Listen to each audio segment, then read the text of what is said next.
پەکەکە وەکو هێزێکی سیاسی، پەکەکە وەکو هێزێکی شۆڕژگەر، پەکەکە وەکو هێزێکی چەکدار تعریف بکەین. مثلەن ئەو کاتە ئەتوانین قسە لەسەر ئەوە بکەین کە ئایا ئەمە هێزێکی شۆڕژگێری ڕاستەقینەیە کە هەڵگری کۆمەڵی خەسڵەت و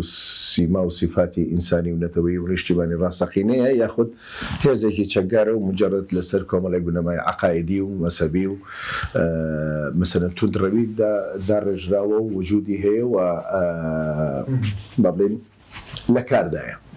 من بەش بە حاڵی خۆم پێم وایە ینی ئەگەر ئەم جۆرە لە تعریف وەربگرین بۆ پەکەکە، ئەو کاتە ئەزانین کە ئێمە چەندێک ڕەوایەتی وجودی پەکەکە دوورە لە ناساندنێوانێ وەک هێزێکی ترۆریست. چی ئەتوانێت کردەوەیشی ترۆریستی پەکەکەمان لە شارێکی وەکو پاریسا پێ بڵێ؟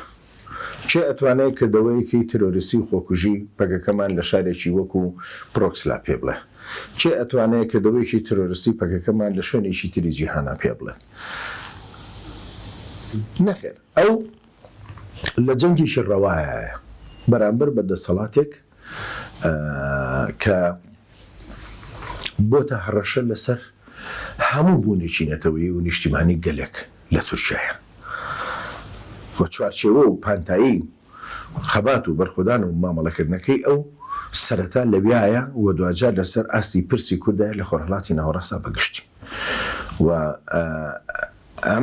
ئەم هێزە خاوەنی گوتارە و تۆ ئەتوانی لە ڕێگەی گوتارەکەیوانەیە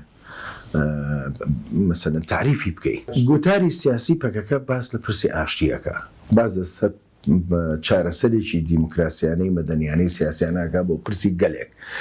باز لە پێکەوە ژیان ئەکا، باز لە بنیادنانەوەی شارستانێتێکەکە،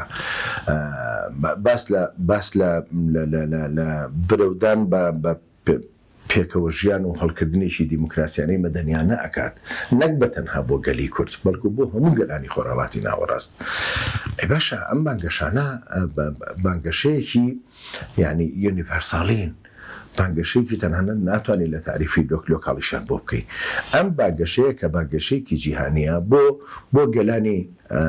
ئەمریکای لاتینیش هەڕاستە، بۆ گەلانی ئەمریکای باکووریش هەڕاستە، بۆ گەلانی ئوسترالیاش ڕاستە، بۆ گەلانی ئەوروپاش هەڕاستە و بۆ گەلانی خۆرهەڵاتی ناوەڕاستیش هەڕاستە. لەبەرەوە کاتێک کە تۆ دەیت لەم تێڕوانینەوانەیە لەم گوتارەوە پۆلێن بۆ مەسەلەکە ئەکەیتەوە، بەدڵنیاییەوە ئەبێ بگەیتە ئەوەی کە بگەیتەوە بڕایی کە جیاوازێکی زۆر جەوهەری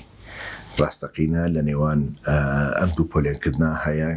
و ناکرێتەوە لە سایەی بەرژەوەندیە مەسەلەن سیاسی و استراتیژیەکانی دەوڵەتێکی یاخود ستاتۆیەکی سەمکاری ئەنقەرەیە بێت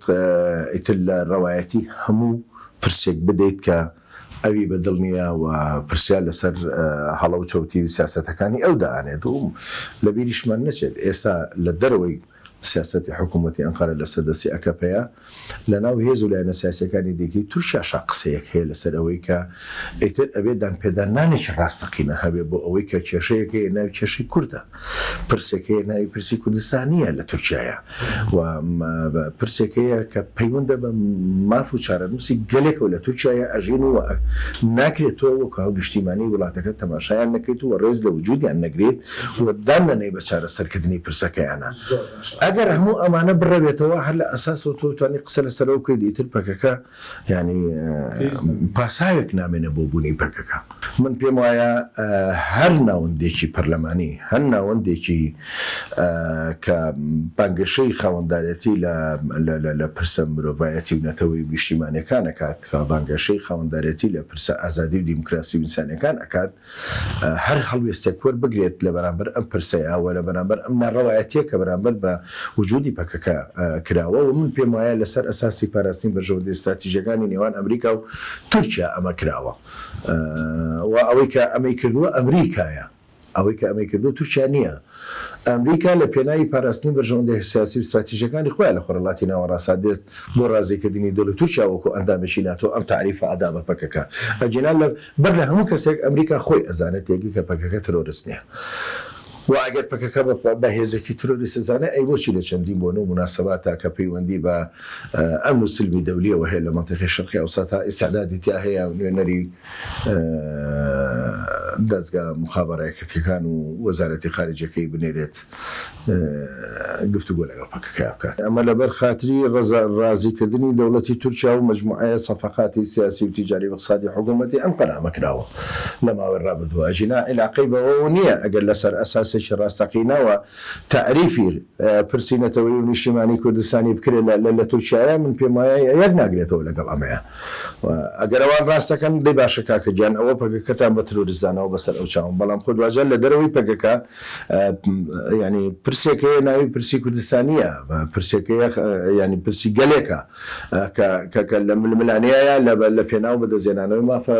ڕەوازە وتکراوەکانیە. باشە پرسی کوردستانی لە پێش بوونی پەکەکە هەبووە و لە کاتی بوونی پەکەکە هەیەەوە لە دوای بوونی پەکەکە ژەرمێنێ. بەڵام ئەوەی کە گرنگە ئەوەیە مەسەلەن تۆ دەرکردنێکی سیاسی و استراتیژی هەیە بەوەی کە هێزێک پیا بووە وام هێزا هەڵگری خستەتێکی تایبەتمەندی خۆیەتی و تەجاوزی هەموو ئەو مۆدێلە تەقلیدیانەی کردووە کە لە ماوەی ڕابردووە ئیشی لەسەر پرسی کورد کردووە و هەڵگری گوتارێکی ڕاستەقینەیە و پێی وایە ئەم مۆدێلە ئەگەر بەری پێ نەگیرێت و ئەگەر کێشەی بۆ دروست نەکرێت و ئەگەر لی نەدرێت ئەتوانێت خاوەندارەتێکی ڕاستەقینە لە پرسەنەتەوەی نیشتیمانی کوردستانێکە بکات. بۆیە دێت لە دەرەوەی خۆشی لە دەرەوەی خۆشی ئیش لەسەر ئەم مەسەلەیەکە بۆچی ئیکات لەبەرەوەی کە